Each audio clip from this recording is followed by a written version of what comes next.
దేవుని బిడ్డలారా, యెషయా గ్రంథం 32వ అధ్యాయం 13వ వచనం మనం చదువుకున్నాం.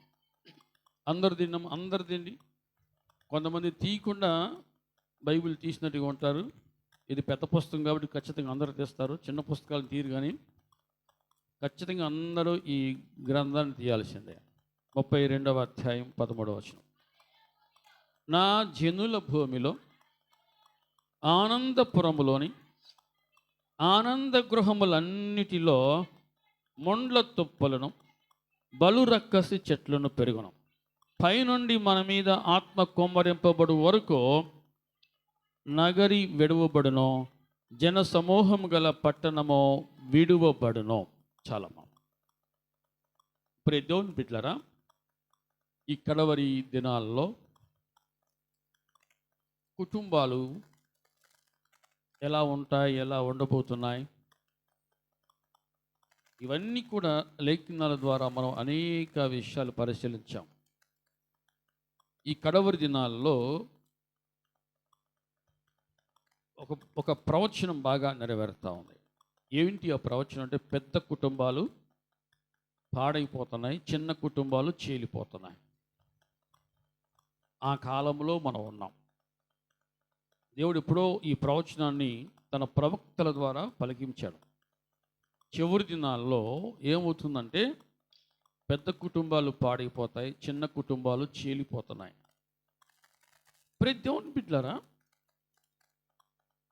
ఇక్కడ ఒక ఊరు ఉంది. దయచేసి ఫోన్లు స్విచ్ ఆఫ్ ఉండి. ఒక ఊరు ఉంది. ఆ ఊరి పేరు ఏంటి చెప్పండి? ఆనందపురము. ఊరి పేరు ఆనందపురము. ఆ ఊరిలో కొన్ని గృహాలు ఉన్నాయి. ఆ గృహాల పేరు ఆనంద గృహము. ఆనందపురములో ఆనంద గృహాలు ఉన్నాయి. దేవుని నామానికి మహిమ కలుగునుగాక. ఆనంద గృహాల్లో చెప్పండి ఏముండాలి? ఆనందం ఉండాలి. ఆనందం ఉండాలి.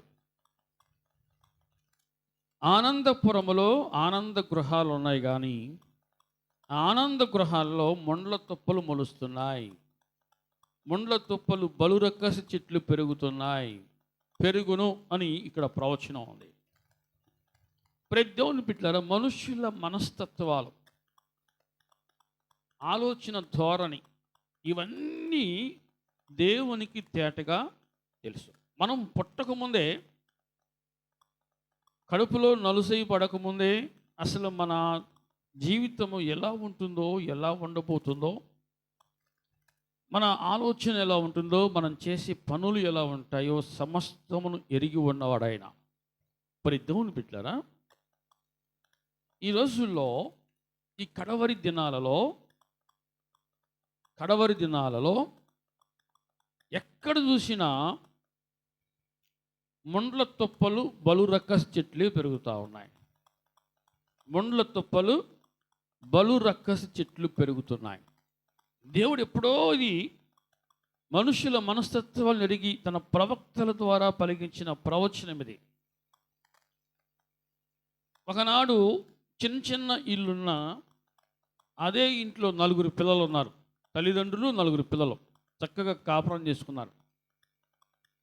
ఎందుకు అంత చక్కగా కాపురం చేసుకున్నారంటే, ఆ రోజుల్లో వారి మనస్తత్వాలు చాలా విశాలంగా ఉన్నాయి. ఇప్పుడు ఉన్నటువంటి పరిస్థితులలో అన్నీ పెరిగినాయి. ఆస్తులు పెరిగాయి, సంపద పెరిగింది, లైఫ్ స్టైల్ మారిపోయింది. ప్రతి దేవుని బిడ్డలారా, కానీ మనస్సులు మాత్రం ఇరుకైపోయినాయి. మనస్సులు ఎలా ఉన్నాయి? ఇరుకు. మనస్సులన్నీ కూడా మొండ్ల తుప్పలతో ఉన్నాయి, బలురక్కసి చెట్లతో పెరుగుతూ ఉన్నాయి. ప్రతి దేవుని బిడ్డలారా, పేరు మాత్రము ఆనందపురము, ఆనంద గృహమే. బయట పెడతాం, పేరు బోర్డు రాస్తాం, ఇల్లు కట్టుకొని ఆనంద గృహము, లేకపోతే ప్రశాంత నిలయం, ఆనంద నిలయం, శాంతి నిలయం, ఇట్లాంటి రకరకాల పేర్లు ఎవరికి నచ్చింది వారు చక్కగా డిజైన్ చేసి పెడతారు. ప్రతి దేవుని బిడ్డలారా, మనుషులు పై రూపానికే మనుషులు కనపడతా ఉన్నారు, కానీ లోపల ఎవరికి ఉండే ముళ్ళు, ఎవరికి ఉండే తుప్ప వారికి చక్కగా మొలుస్తూనే ఉన్నాయి. ఈ చివరి దినాల్లో దేవుని బిడ్డలారా, ప్రతి ఇంటిలో, దాదాపుగా ప్రతి ఇంటిలో కూడా ఇదే పరిస్థితి. ఆనందపురము, ఆనంద గృహము. ఆనందపురములో ఆనంద గృహాలు ఉన్నాయి, కానీ ఆనంద గృహాల్లో ముండ్ల తుప్పలు, బలు రక్కసి చెట్లు పెరుగును, అవి పెరిగాయి. అందుకనే కుటుంబాలు విచ్ఛిన్నం అవుతూ ఉన్నాయి, కుటుంబాలు మొక్కలవుతూ ఉన్నాయి.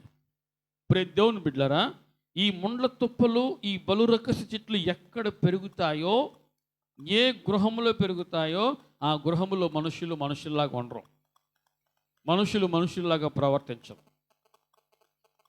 చెట్టు బాగుంది అనేసి ఆ చెట్టు నీడ కిందకి వెళ్ళాలంటే అది ముళ్ళ చెట్టు అయితే ఆ చెట్టు కిందకి ఎవరు వెళ్ళరు. నీడ ఉన్నా సరే అది ముళ్ళ చెట్టు అంటే ఆ చెట్టు దగ్గరికి ఎవరు పోరు. దేవుని బిడ్డలారా, చాలా జాగ్రత్తగా అర్థం చేసుకుందాము గాక. ఆనందపురములోని ఆనంద గృహములన్నిటిలో, ఆనంద గృహములన్నిటిలో ముండ్ల తుప్పలు, బలు రక్కసి చెట్లు పెరుగుతున్నాయి. కుటుంబాలు దేవుని బిడ్డలారా మనశ్శాంతిని కోల్పోతూ ఉన్నాయి, సమాధానం కోల్పోతూ ఉన్నాయి, ఐక్యతను కోల్పోతూ ఉన్నాయి. దేవుని బిడ్డలారా, ఈ ముండ్ల తుప్పలు, ఈ బలు రక్కసి చెట్లు, కొన్ని మాటలు మనం జ్ఞాపకం చేసుకుందాం. యెహెజ్కేలు గ్రంథంలో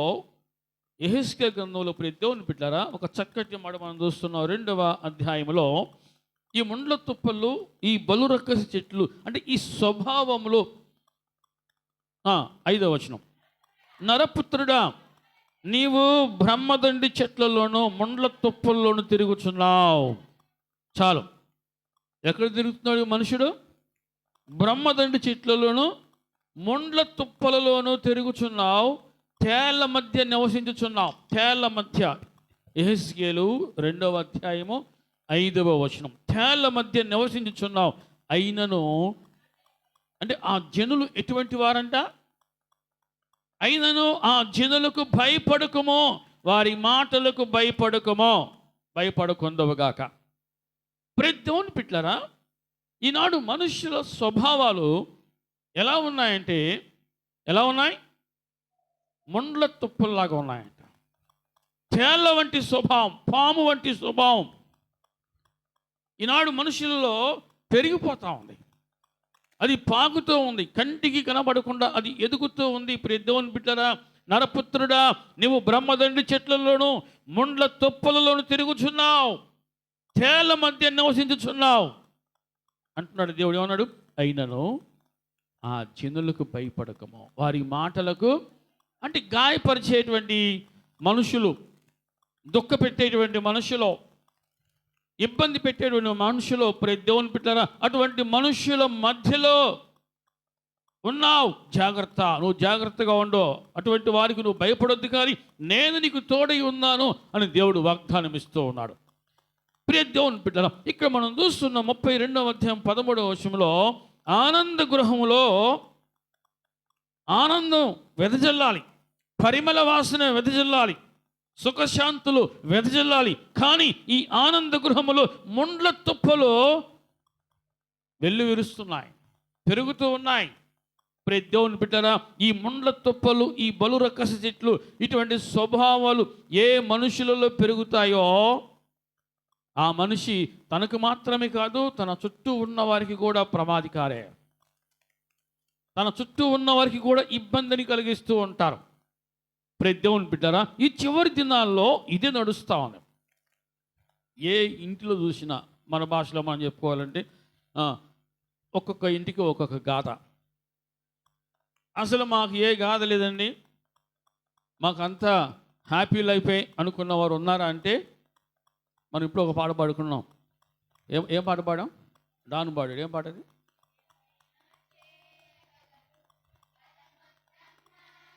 దేవుడి నామానికి మహిమ కలుగును గాక.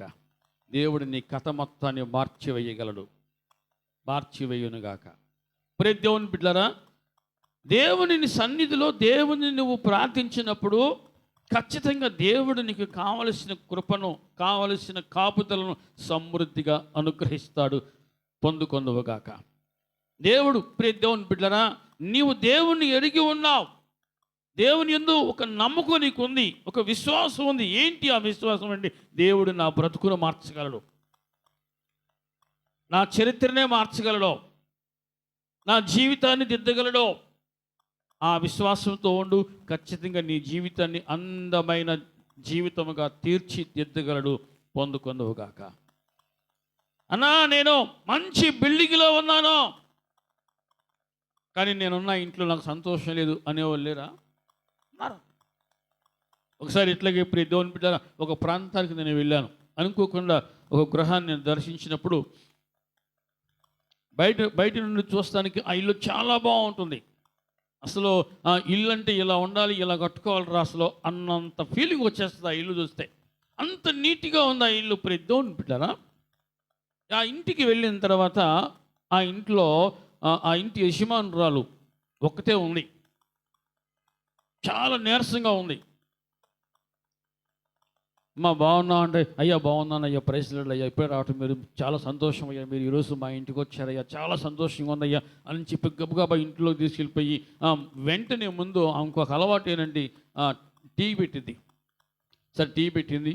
టీ కాసుకొచ్చి ఇచ్చిన తర్వాత, అయ్యా కాసేపు వాక్యం చెప్పయ్యా అంది ఆమె. కొంత సమయం నాకు వాక్యం చెప్పయ్యా అంది. ప్రియ దేవుని బిడ్డలారా, వాక్యం చెప్పిన తర్వాత ఆ సహోదరి అన్న మాట ఏంటంటే, అయ్యా ఈరోజు దేవుడే నిన్ను నా ఇంటికి పంపించాడయ్యా. ఈరోజు నేనున్న స్థితి ఏమిటో ఎవరికి తెలియదు. నా పరిస్థితి చాలా అయోమయంగా ఉంది. నా జీవితం అగాధంలో ఉంది. ఏమైపోద్దో ఈ కుటుంబం, 2 అబ్బాయిలు, బిడ్డలు ఏమైపోతారో చాలా భయంగా ఉందయ్యా, చాలా నీరసించిపోతా ఉన్నాను, చాలా కృంగిపోయి ఉన్నానయ్యా. ఈరోజు దేవుడే నాతో ఈరోజు నీ ద్వారా మాట్లాడాడయ్యా. ఈరోజు మీరు వచ్చి దేవుని వాక్యాన్ని నాకు అందించారు. నాకు కావలసిన వాక్కులు నాకు వచ్చాయి. నాకు చాలా సంతోషంగా ఉందయ్యా అని చెప్పి ఆ సహోదరి చాలా సంతోషాన్ని వ్యక్తపరిచింది. ప్రియ దేవుని బిడ్డలారా, బయట నుంచి చూస్తానికి ఆ గృహము చూడముచ్చటిగా ఉంది. అద్దాల మేడ, ఎవరైనా కట్టుకుంటే ఇల్లు ఎలా కట్టుకోవాలి అనిపిస్తుంది. అంత చక్కటి ఇంట్లో ఇంత బాధ ఉంటుందని ఎవరైనా ఊహిస్తారా? ఇంత కష్టం ఉంటుందని, ఇంత ఒంటరితనం ఉంటుందని, ఇటువంటి దయనీయమైన స్థితి ఉంటుందని ఎవరైనా ఊహిస్తారా అంటే ఎవరు కూడా ఊహించరు. సో వాళ్ళకేంటండి, వాళ్ళకేం తక్కువ అండి, వాళ్ళకేంటండి అనుకుంటూ ఉండొచ్చేమో. కానీ ప్రియ దేవుని బిడ్డలారా, అంత చక్కటి గృహంలో కూడా ముండ్ల తుప్పలు పాకుతూ మొలిచాయి. ఈ ముండ్ల తుప్పలకు ఎక్కడ అవకాశం వస్తే అక్కడ విత్తనాలు విత్తకుండానే మొలుస్తూ ఉన్నాయి. విత్తనాలు విత్తకుండానే మొలిచేవి అంటే కలుపు మొక్కలు, ముళ్ళ తుప్పలు. ఈనాడు కుటుంబంలో కూడా అవి ఊరుకునే మొలుస్తూ ఉన్నాయి. అవి ఊరుకునే మనం కంటి ముందు వాటికి ఎటువంటి ఎరువు వేయకుండానే, విత్తనం విత్తకుండానే అవి వాటంతా అవే మొలుస్తూ ఉన్నాయి. అవి మొలిచి ఏం చేస్తున్నాయంటే మనిషికి మధ్య అడ్డుబండగా మారిపోయినాయి. మనుషులను దూరం చేస్తూ ఉన్నాయి, మనస్సులను దూరం చేస్తూ ఉన్నాయి, కల్మషం చేస్తూ ఉన్నాయి. కలుషితం అయిపోయిన మనస్తత్వాలు. ప్రియ దేవుని బిడ్డలారా, పేరుకు మాత్రము ఆనంద గృహమే. వాళ్ళకేంటండి, చేతి నిండా పని, జేబు నిండా డబ్బులు. చేతి నిండా పని, జేబు నిండా డబ్బులు ఉంటే సరిపోతుందా? అన్నీ ఉన్నట్టేనా? ప్రియ దేవుని బిడ్డలారా, అన్నీ ఉన్నట్టే అనుకుంటారు. ఒకడు పైకి నవ్వుచూ ఉండినను వాని హృదయములో దుఃఖం ఉండొచ్చు అని వాక్యము సెలవిస్తాను. ఒకడు పైకి నవ్వుతూ ఉండొచ్చు. ప్రియ దేవుని బిడ్డలారా, పైకి నవ్వుతూ ఉండొచ్చు, కానీ హృదయములో దుఃఖం ఉండవచ్చును అని ఎవరికి తెలుసు? దేవునికి తప్ప ఎవరికి తెలియదు. దేవునికి తప్ప ఎవరికి తెలియదో. పైకి నవ్వుతూ ఉండొచ్చు. అసలు వాళ్ళకేంటండి, వాడికేంటండి, అసలు వాళ్ళకేంటండి, అసలు ఎప్పుడు చూసినా నవ్వుతూ ఉంటారండి, చాలా సరదాగా ఉంటారండి, వాళ్ళకేం తక్కువ. కానీ వాడి దుఃఖం ఏంటో వాడికే తెలుసు, ఎవరికి తెలియదు. వాళ్ళ దుఃఖం ఏంటో వాళ్ళకే తెలుసు, ఎవరికి తెలియదు. ఈ దుఃఖం అనే మొల్లో ఇరుకులు, ఇబ్బందులని ముళ్ళు ప్రతి దేవుని బిడ్డల కుటుంబాల్లో విరివిగా మొలుస్తూ ఉన్నాయి. చక్కటి పూల తోటగా ఉండవలసిన కుటుంబం ముళ్ళ తుప్పలుగా అది పనిచేస్తూ ఉంది, ఎదుగుతూ ఉంది. ముళ్ళ తుప్పలు మొలుస్తూ ఉన్నాయి. పూల తోటగా ఉండవలసిన కుటుంబం ముళ్ళ తుప్పలుగా మారిపోతూ ఉన్నాయి. మనుషులు నివసించుటకు ఇది తగిన ప్రదేశం కాదు అనేటువంటి పరిస్థితులు అక్కడ ఉన్నాయి. కొంతకాలం క్రితం ఒక యవనస్తుడు వచ్చి నాతో ఏమన్నాడంటే, అన్నా ఆ ఇంట్లో ఉన్నానన్నా, ఆ ఇంట్లో ఉన్నాం కానీ మాకు కలిసి రావట్లేదు, ఇల్లు మారదాం అనుకుంటున్నాం, మా కోసం ప్రార్థన చేయండి. ఇల్లు మారదాం అనుకుంటున్నామన్నా, ఆ ఇల్లు మాకు కలిసి రావట్లేదు, ఇంట్లో బాగోట్లా, ఒంట్లో బాగోట్లా, భార్యాభర్తల మధ్య బాగోట్లేదు, చాలా చాలా ఆర్థికంగా నష్టపోతూ ఉన్నాం, ఆ ఇల్లు మాకు కలిసి రావట్లేదు, ఇల్లు మారదాం అనుకుంటున్నాం. చూస్తానికి ఇల్లు బయట బాగానే ఉంది, చాలా చక్కటి రంగులేసి ఉంది ఇల్లు, కానీ ఆ అబ్బాయికి ఆ ఇల్లు ఎలా ఉంది, కలిసి రావట్లా. వేరే ఇంటికి వెళ్ళి అద్దె కడతానికి ఇష్టపడుతున్నాడు, కానీ ఆ ఇల్లు మాత్రం ఆ అబ్బాయికి ఇష్టం లేదు. ప్రతి దేవుని బిడ్డ అటువంటి సిచ్యువేషన్స్, పరిస్థితుల్లో ఈనాడు మనస్సులపై దాడి చేస్తూ ఉన్నాయి. మనస్సులపై, కంటికి కనబడదు, మనస్సుపై ఎప్పుడు కూడా దాడే.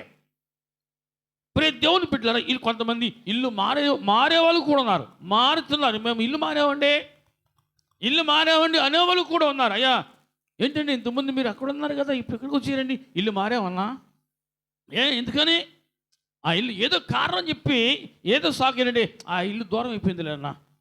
అసలు విషయం చెప్పరు కొంతమంది, అసలు విషయం చెప్పరు. ఇల్లు దూరం అయిపోయింది లేదన్నా, ఆఫీస్కి ఇంటికి, లేకపోతే పని చేసే తోటకి ఇంటికి దూరం అయిపోయిందిలే, అందుకే ఇల్లు మారాం.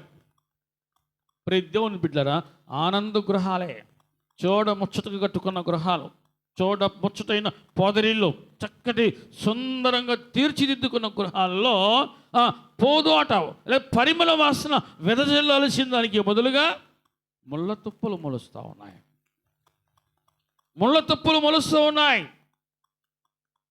ఈ ముళ్ళ తుప్పలు మొలుస్తూ ఉన్నప్పుడు కనీసం అప్పటికైనా మనిషికి గ్రహింపు రావాలి.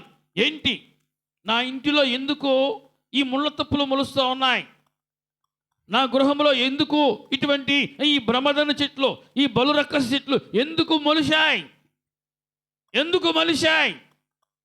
ఇవి మొలిచిన దగ్గర నుంచి నా కుటుంబంలో మనశ్శాంతి లేదు, నాకు, నా భార్యకు, నాకు, నా భర్తకు, నాకు, నా బిడ్డలకు మనశ్శాంతి లేకుండా పోయినాయి.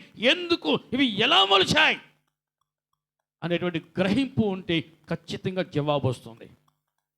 ప్రశ్న ఉన్న చోట జవాబు ఉంది, సమస్య ఉన్న చోట పరిష్కారం ఉంది. జ్ఞానవంతులు వెతుకుదురుగాక, జ్ఞానవంతులు కనుగొందురుగాక. ప్రతి దేవుని బిడ్డలారా, కొంతమందికి ఎంత నష్టం వస్తున్నా సరే హృదయాన్ని కఠినం చేసుకుంటారు కానీ గ్రహించట్లా. హృదయాన్ని కఠినం చేసుకుంటున్నారు.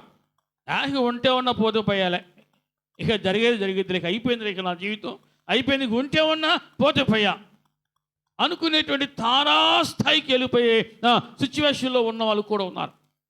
అంతేగాని జీవితాన్ని అందంగా తీర్చిదిద్దుకుందాం, జీవితాన్ని సరి చేసుకుందాం అనేటువంటి గ్రహింపు చాలామందిలో రావట్లా. మళ్ళీ అడుగు వెనక్కేస్తే ఓడిపోయినట్టుగా ఫీల్ అవుతారు. అడుగు వెనక్కేస్తే చూసిన నన్ను చూసి నవ్వుతారేమో, నన్ను చూసి ఏమనుకుంటారు, నేను చూసి ఎవరేమనుకున్న పర్లా, ముందు నువ్వు చేయవలసిన పని నీ ఇంటిని నువ్వు చక్కబెట్టుకో. ఆమెను చెప్పండి. నీ ఇంటిని నువ్వు శుభ్రం చేసుకో.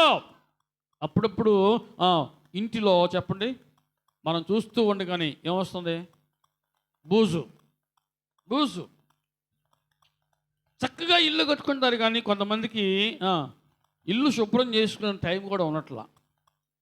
ఇల్లు కట్టుకుంటారు, అసలు సర్వాంగ సుందరం సూపర్ కట్టుకున్నారా అంటారు, కానీ లోపలికి వెళ్తే అంతా బూజే, మీకు అర్థం కావట్లా. కాబట్టి అప్పుడప్పుడు నేను వచ్చినప్పుడు మీరు మీ ఇల్లు శుభ్రంగా ఉంచుకోవాలి. దేవుడు మనకి మహిమ కలుగును గాక. ఎవరు ఇల్లు శుభ్రం చేసేది, బూజు శుభ్రం చేసేది మగవాళ్ళు, ఆడవాళ్ళమ్మా?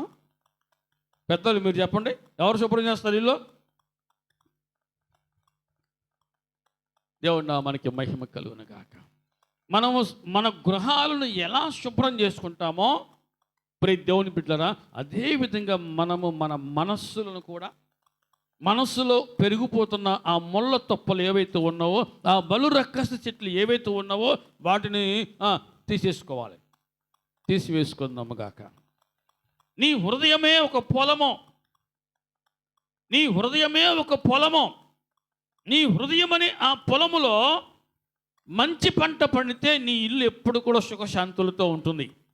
నీ హృదయం అనే ఆ పొలములో ఈ ముళ్ళ తుప్పలు ఉన్నంత కాలము నీ కుటుంబంగా ఉండదు. అర్థమవుతుందన్నాను వాళ్ళు చెప్పండి. హల్లెలూయా.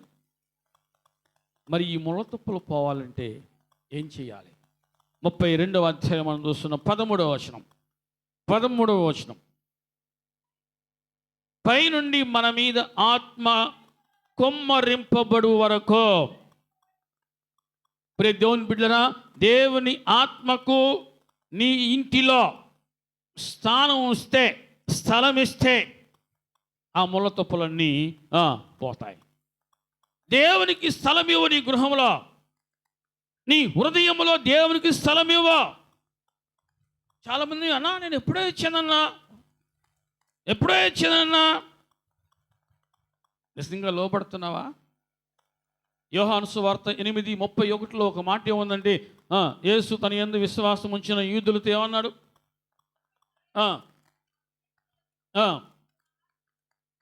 మీరు నా వాక్యమందు నిలిచిన వారైతే నిజముగా నాకు శిష్యులై ఉండి. ఆమె చెప్పినందరూ.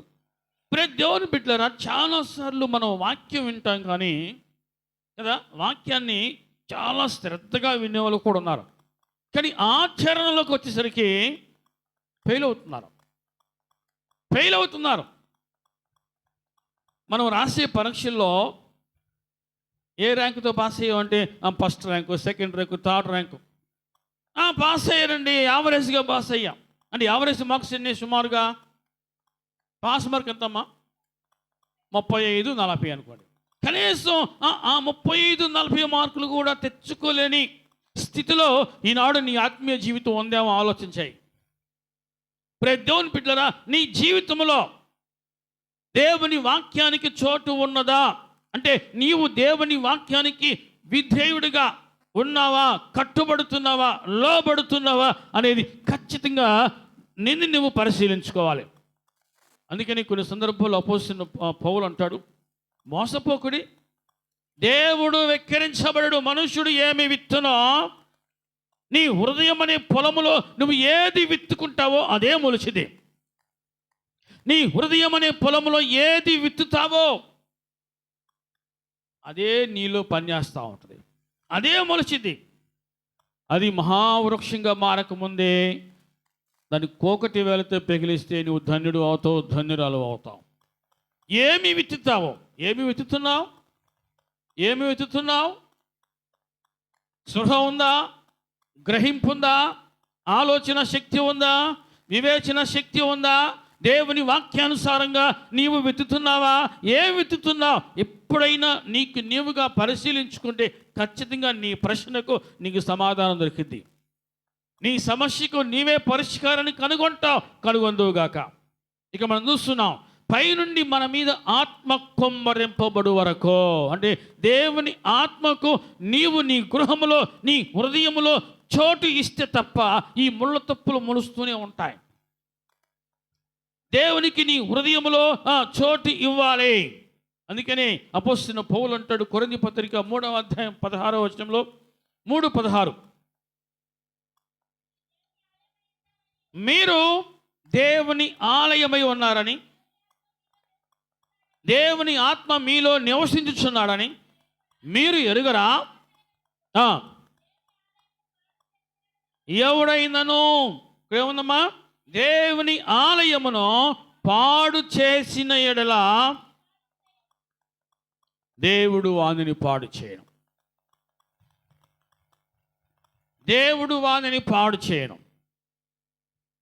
మీరు దేవుని ఆలయమై ఉన్నారో.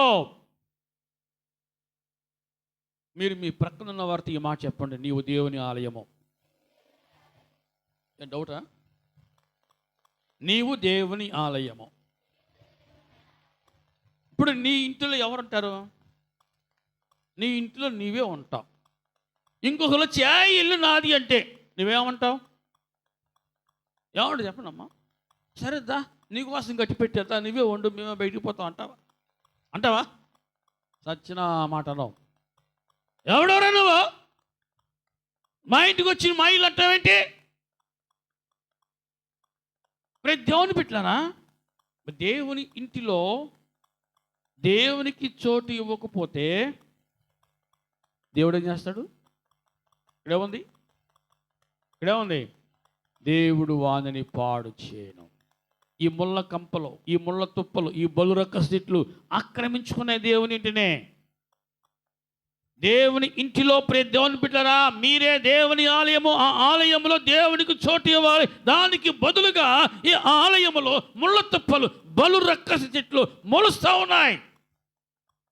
ఎవడైనాను దేవుని ఆలయం పాడు చేస్తే దేవుడు వానిని పాడు చేయను.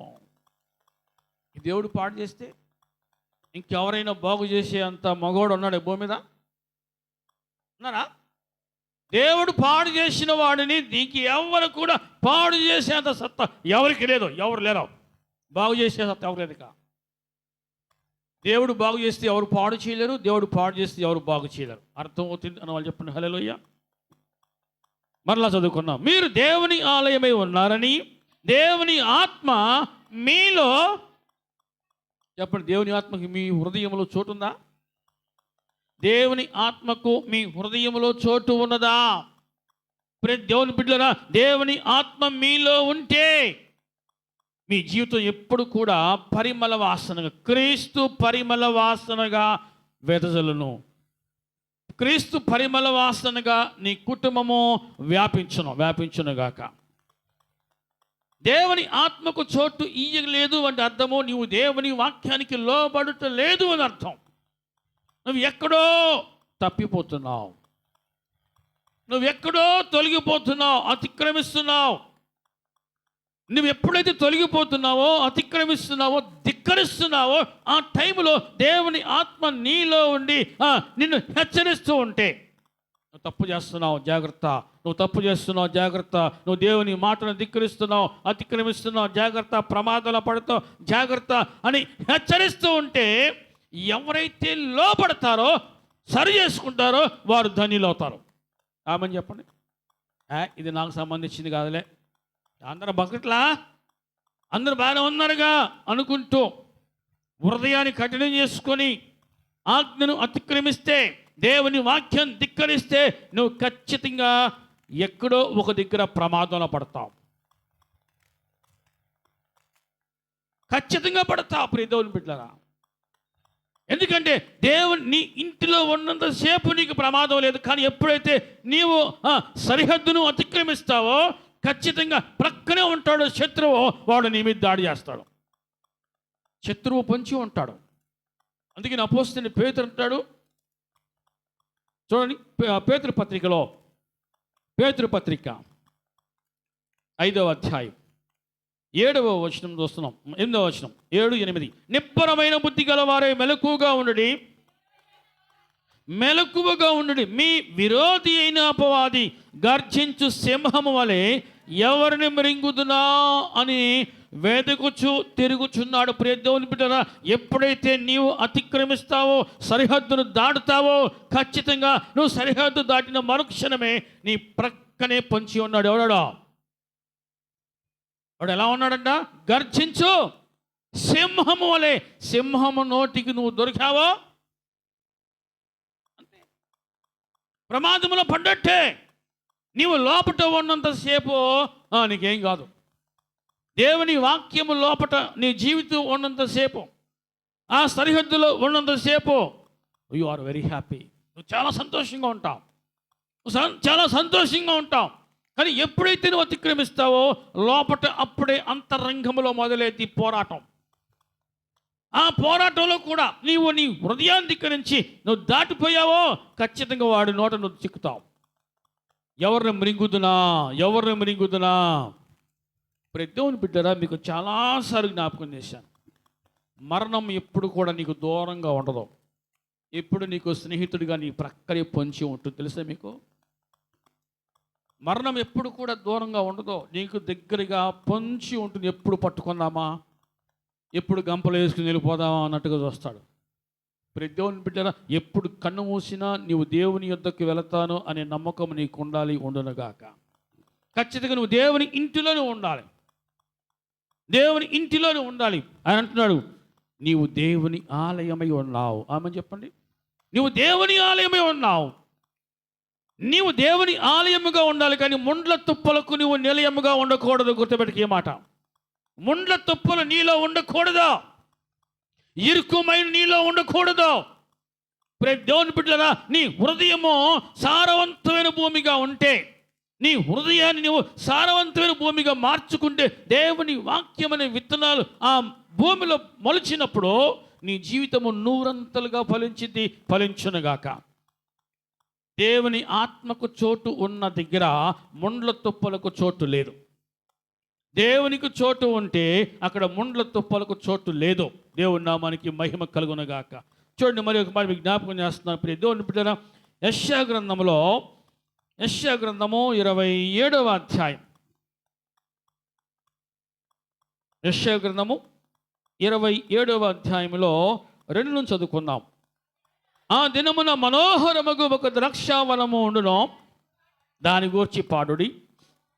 యెహోవా అను నేను దానిని కాపు చేయుచున్నాను, ప్రతి నిమిషమున నేను దానికి నీరు కట్టుచున్నాను.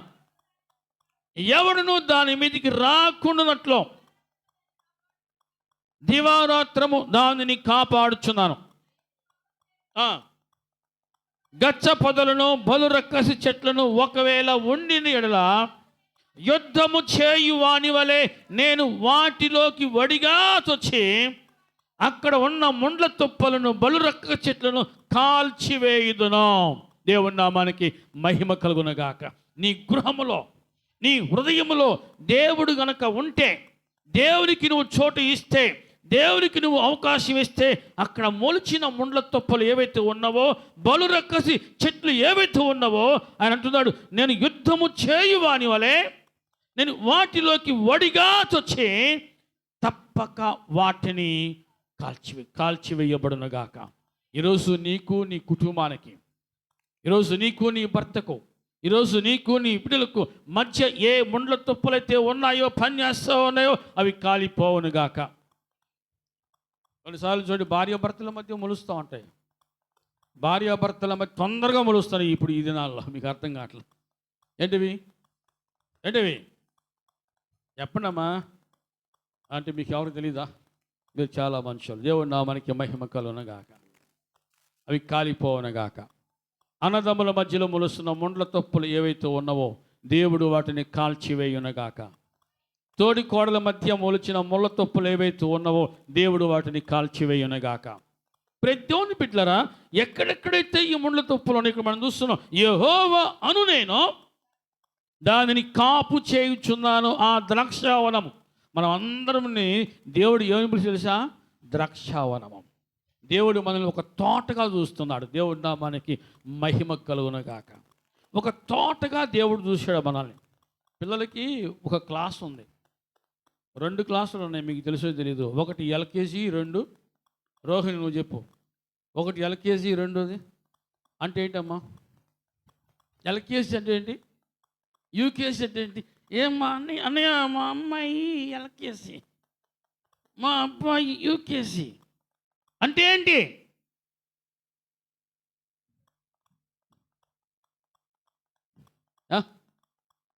చెప్పరా, నువ్వు చెప్పమ్మా, మొత్తం చెప్పు నాకు. చెప్పండి ఒకటి, అందులో చిన్న పిల్లల తోట, పిల్లల తోట.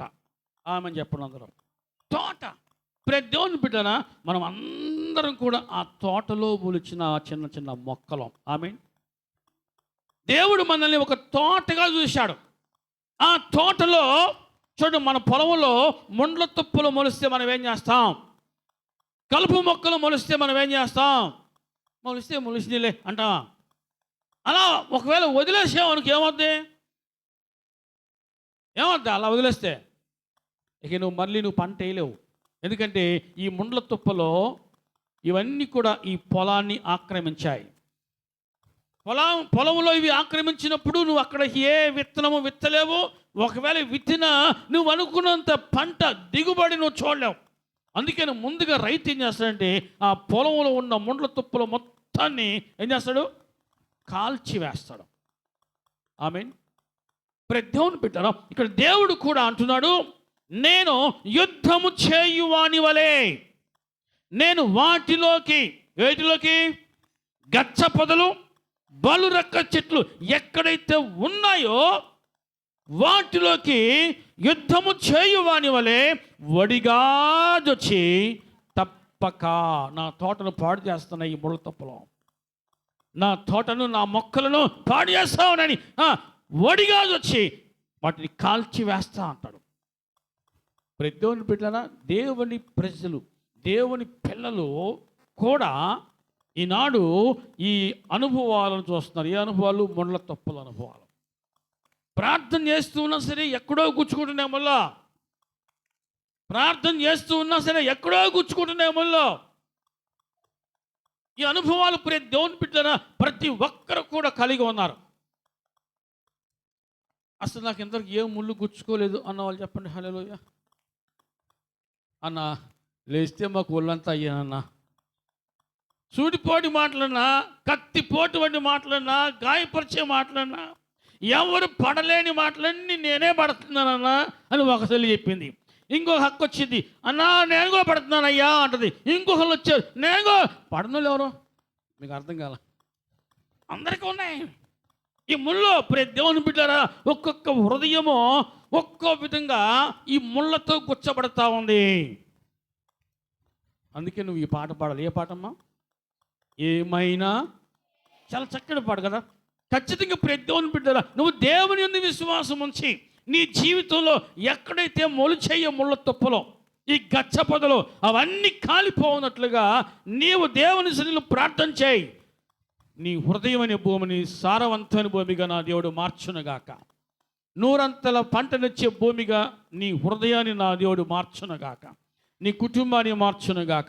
దేవుని బిడ్డరా, దేవుడు అనుకుంటే ఏదైనా చేయగలరు. నువ్వు దేవునికి అవకాశం. అయ్యా, నా జీవితంలో నా కుటుంబంలో ముళ్ళు ఉన్నాయి, నా బిడ్డలో ముళ్ళు పనిచేస్తూ ఉన్నాయి, నా భార్యలో ముళ్ళు పనిచేస్తూ ఉన్నాయి, నా కుమార్తెలో ముళ్ళు పనిచేస్తూ ఉన్నాయి, నా భర్తలో ముళ్ళు పనిచేస్తూ ఉన్నాయి. కృపతో జ్ఞాపకం చేసుకుని ఆ మనిషిలో ఉన్న ప్రతి ముళ్ళును కాల్చివేయి. మంచి హృదయంగా మార్చయ్యా అని నువ్వు అడుగు. నువ్వు ఎప్పుడైతే మొరపెడతావో ఆయన నీకు ఆన్సర్ ఇస్తున్నాడో అని నేను వాటిని కాల్చివేస్తా. ఆమె చెప్పండి. దేవునికి అవకాశం ఇవ్వండి. మనం చదువుకున్న మాట చూస్తున్నాం. దేవుని బిడ్డరా, 32వ అధ్యాయంలో చూస్తున్నాం. పై నుండి మన మీద ఆత్మ కుమ్మరింపబడు వరకు నగరి విడవబడును, జన సమూహం గల పట్టణము విడవబడును.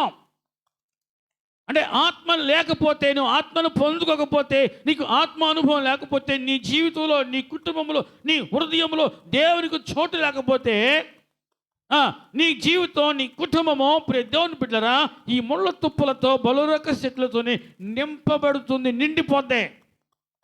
నిండిపోతే నువ్వు నీ కుటుంబాన్ని ఎలా చూసుకోవాలనుకున్నావు? అందమైన పూదోడుగా చూసుకుందాం అనుకున్నావు, చక్కటి పంటగా చూసుకుందాం అనుకున్నావు.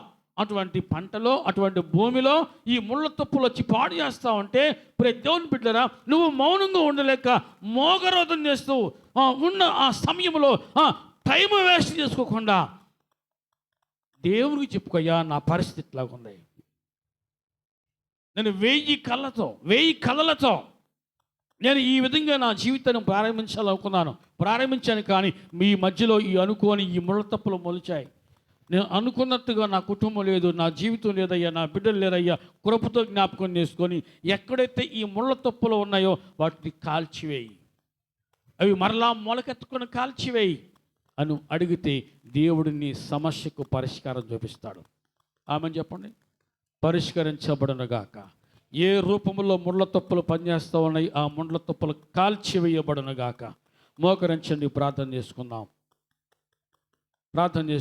దేవుని బిడ్డలారా.